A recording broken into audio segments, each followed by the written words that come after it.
آج میں آپ کو ایک ایسی عظیم خاتون کے بارے میں بتاؤں گا جن کی مثال خود قرآن مجید میں دی گئی۔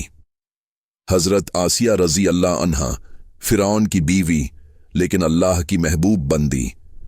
کیا آپ جانتے ہیں کہ حضرت آسیہ نے حضرت موسیٰ علیہ السلام کو بچپن میں پالا؟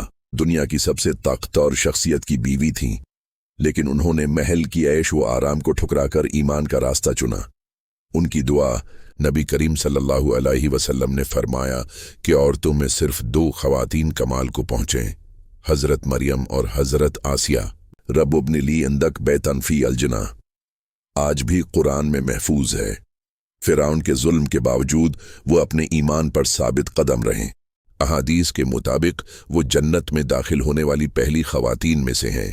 آج بھی وہ تمام مسلمان خواتین کے لیے ایمان اور صبر کا بہترین نمونہ ہے۔ اگر آپ کو یہ ویڈیو پسند آئی تو لائک اور شیئر ضرور کریں۔ مزید ایسی معلومات کے لیے چینل کو سبسکرائب کرنا نہ بھولیں۔